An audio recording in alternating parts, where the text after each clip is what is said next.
హెచ్ఆర్పిడబ్ల్యూఓ media ప్రేక్షకులకు human rights protection and welfare awareness organisation తరపున హృదయపూర్వక నమస్కారాలు తెలియపరుస్తూ ఈరోజు మనం చర్చించే అంశం వచ్చేసి మన రాష్ట్ర ముఖ్యమంత్రి రేవంత్ రెడ్డి గారు ఉగాది రోజు ఒక అద్భుతమైన కార్యక్రమాన్ని ప్రారంభించడం జరిగింది. నిరుపేదలకు సన్నబియ్యాన్ని అందించే కార్యక్రమాన్ని ఏర్పాటు చేయడం జరిగింది. మనము వివరాల్లోకి వెళ్ళి చూద్దాం ఒకసారి. సన్నబియ్యంతో రాష్ట్రంలోని పేదల ఇళ్లలో ఇక ప్రతిరోజు పండుగ రోజు కానుందని ముఖ్యమంత్రి రేవంత్ రెడ్డి అన్నారు. శ్రీమంతుల ఇళ్లల్లోనే తిన్నట్లుగానే పేద ప్రజలు కూడా ప్రతిరోజు సన్నబియ్యం తినేలా చేయాలనే సంకల్పంతోనే రాష్ట్రంలోని 3 కోట్ల మంది ప్రజలకు ఉచితంగా సన్నబియ్యం అందించే పథకాన్ని ప్రారంభిస్తున్నామని చెప్పారు. రాష్ట్ర ప్రభుత్వం పేదలకు రేషన్ కార్డులపై సన్నబియ్యం అందించే పథకాన్ని ఉగాది రోజున ఆదివారం సాయంత్రం సూర్యాపేట జిల్లా హుజూర్నగర్లో సీఎం ప్రారంభించారు. పౌర సరఫరాల శాఖ మంత్రి ఉత్తమ్ కుమార్ రెడ్డి ఆధ్వర్యంలో నిర్వహించిన సభావేదిక నుంచి హుజూర్నగర్ నియోజకవర్గానికి చెందిన 10 మంది లబ్ధిదారులకు సన్నబియ్యం సంచులను అందజేశారు. ఈ సందర్భంగా సీఎం రేవంత్ రెడ్డి మాట్లాడుతూ పేదలకు సన్నబియ్యం పథకం ఆషామాష పథకం కాదని, చరిత్రలో శిలా శాసనంలా నిలిచిపోయే పథకమని అన్నారు. రాష్ట్రంలో ఏ ప్రభుత్వం వచ్చినా ఎవరు సీఎంగా ఉన్నా ఈ పథకాన్ని కొనసాగించి తీరాల్సిందేనని అన్నారు. ఇప్పటి వరకు రేషన్ దుకాణాల ద్వారా పేదలకు దొడ్డు రకాల బియ్యం అందుతున్నాయని, ఇందుకోసం ప్రతి ఏటా 10,565 కోట్ల ప్రజాధనం ఖర్చు చేస్తున్నామని చెప్పారు. అయితే కాలక్రమేణా ప్రజలు దొడ్డు బియ్యం తినడం మానేయడంతో అవి పక్కదారి పడుతున్నాయన్నారు. దొడ్డు బియ్యం తిరిగి మిల్లర్ల ద్వారా మళ్ళీ ప్రభుత్వానికి వస్తున్న విషయాన్ని గుర్తించి దానిని కట్టడి చేయాలని భావించామని, ఆ మదనం నుంచే సన్నబియ్యం పంపిణీ చేయాలనే నిర్ణయానికి ప్రభుత్వం వచ్చిందని తెలిపారు. గత ప్రభుత్వం 21,000 కోట్ల విలువైన ధాన్యాన్ని మిల్లర్ల వద్ద తాకట్టు పెట్టిందని సీఎం అన్నారు. చివరకు 7,000 కోట్ల విలువైన ధాన్యానికి టెండర్ వేస్తే ఇప్పటికీ 3,000 కోట్ల విలువైన ధాన్యమే వచ్చిందన్నారు. ఓకే, మన రాష్ట్ర ముఖ్యమంత్రి రేవంత్ రెడ్డి గారికి human rights protection and welfare awareness organisation తరఫున హృదయపూర్వక ధన్యవాదాలు తెలియపరుస్తున్నాం. ఎందుకంటే వాస్తవంగా ఈ యొక్క దొడ్డు బియ్యము అక్రమ రవాణా జరుగుతున్నటువంటి విషయము మా human rights protection and welfare awareness organisation దృష్టికి రావడం జరిగింది. మేము ఈ విషయంలో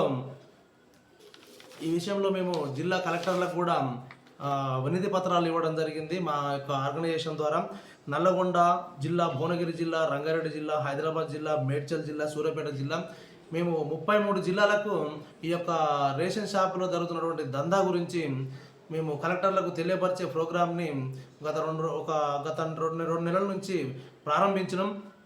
అయితే ఇక్కడ సంతోషకరమైన విషయం ఏంటంటే మేము ఇక్కడ ఒక 6 జిల్లాలకు మాత్రమే ఈ యొక్క వినతి పత్రాలను ఇవ్వడం జరిగింది. 33 జిల్లాలకు వినతి పత్రాలు ఇచ్చి ఈ యొక్క రేషన్ షాపులలో జరుగుతున్నటువంటి ఈ యొక్క రేషన్ దందాను అరికట్టడానికి కొంత మేము కూడా రాముడికి ఉడత భక్తిలాగా కొంత చేసిన వాళ్ళం అయితే మా సంస్థ ద్వారా నాకు ఉద్దేశంతో ఆ కార్యక్రమాన్ని ఎంచుకోవడం జరిగింది. కానీ ఈ కార్యక్రమాన్ని ఎంచుకొని ఒక 6 జిల్లాలకు కలెక్టర్ గారులకు వినతి పత్రం ఇచ్చిన తర్వాత మనం ఒక పేపర్ స్టేట్మెంట్ చూడడం జరిగింది. త్వరలో సన్నబియ్యం పంపిణీ చేయనుంది మన తెలంగాణ రాష్ట్ర ప్రభుత్వం అని చెప్పి అది చూసిన తర్వాత చాలా సంతోషకరం అనిపించింది.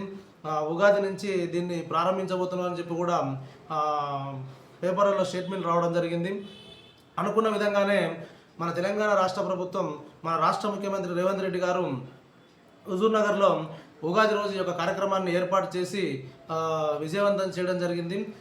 మేము మాకు ఈ యొక్క 33 జిల్లాలు మేము తిరిగి జిల్లా కలెక్టర్లకు వినతి పత్రాలు అందించే కార్యక్రమం చేపట్టినాం మేము.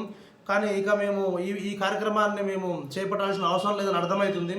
ఎందుకంటే ఈ దొడ్డు బియ్యం వల్లనే, ఈ దొడ్డు బియ్యం తినలేక ప్రజలు వీటిని విక్రయిస్తున్నటువంటి సందర్భం మనకు తెలిసిన విషయమే. ఇప్పుడు సన్న బియ్యం ఇవ్వడం వల్ల ఇలాంటి రేషన్ అక్రమ రవాణాకు అవకాశం లేదు. దీన్ని పసిగట్టిన మన ప్రభుత్వం వారి ఈ యొక్క నిర్ణయాన్ని తీసుకొని ఇంకా ఏ విధంగా నిఘా పెట్టినా కూడా, ఏ విధంగా ఈ యొక్క రేషన్ దందాన్ని ఆపాలన్నా కూడా చాలా కష్టమవుతుండే వాస్తవంగా. ఇప్పుడు ఈ నిర్ణయం వలన తప్పకుండా ఈ రేషన్ షాపులలో జరిగే దందా అనేది పూర్తిగా ఆగిపోతుంది. తప్పకుండా చాలా మంచి నిర్ణయం తీసుకుంది ప్రభుత్వం. అలాగే దీనితో పాటు ఇంకొక నిర్ణయం కూడా మేము ప్రభుత్వాన్ని, మన రాష్ట్ర ముఖ్యమంత్రిని కోరుకుంటున్నాం. మన రాష్ట్రంలో మద్యం దుకాణాలు అక్రమంగా, అంటే పర్మిషన్ లేకుండా బెల్ట్ షాపులు చాలా ఉన్నాయి. మద్యము అక్రమ రవాణా కూడా చాలా దిక్కుల జరుగుతున్నటువంటి సందర్భాలు మనం చూస్తున్నాం. దీనివల్ల ప్రజలు చాలా నష్టపోతున్నారు. ఈ మద్యానికి అలవాటు పడి మద్యానికి బానిస అయిపోయి ఆడవారు ఇంకా చాలా ఎక్కువ నష్టపోతున్నారు. కాబట్టి ఈ విషయంలో కూడా ఈ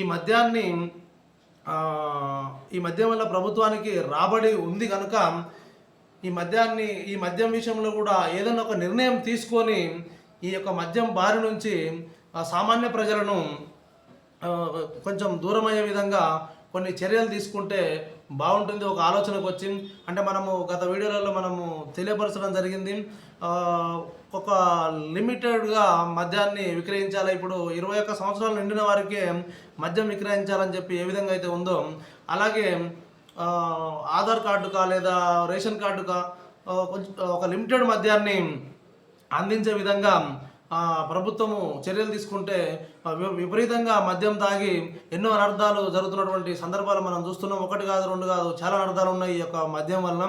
ఎంతోమంది యూత్ యొక్క జీవితాలు కూడా చాలా ఇబ్బందుల పాలవుతున్న సంగతి ప్రభుత్వం గుర్తించి ఈ యొక్క రేషన్ దందాలో ఏ విధమైన నష్టాలు ఉన్నాయో, ప్రభుత్వ ధనం ఏ విధంగా వృధా అవుతుందో, ప్రజలకు మేలు లేకుండా ఇవి తినలేని పరిస్థితుల్లో వాళ్ళు అమ్ముకునేటువంటి పరిస్థితులు ఎలా వచ్చినాయో, ఈ మద్యం వల్ల కూడా ఏ విధమైన అనర్థాలు ఉన్నాయో గ్రహించి ఆ అనర్థాలను అరికడుతూ మద్యం వల్ల వచ్చే యొక్క రాబడిని కూడా ప్రభుత్వానికి వచ్చే విధంగా ప్రభుత్వం ఏదన్నా ఒక మంచి ఆలోచన చేసి ఒక మంచి నిర్ణయానికి వచ్చి దీని విషయంలో కూడా ప్రజలందరూ సంతోషపడే విధంగా ఏదైనా నిర్ణయం తీసుకొని ప్రజల ముందు పెడితే బాగుంటుందని చెప్పి మన రాష్ట్ర ముఖ్యమంత్రి రేవంత్ రెడ్డి గారికి human rights protection and welfare awareness organisation తరఫున మేము సవినయంగా కోరుకుంటున్నాం.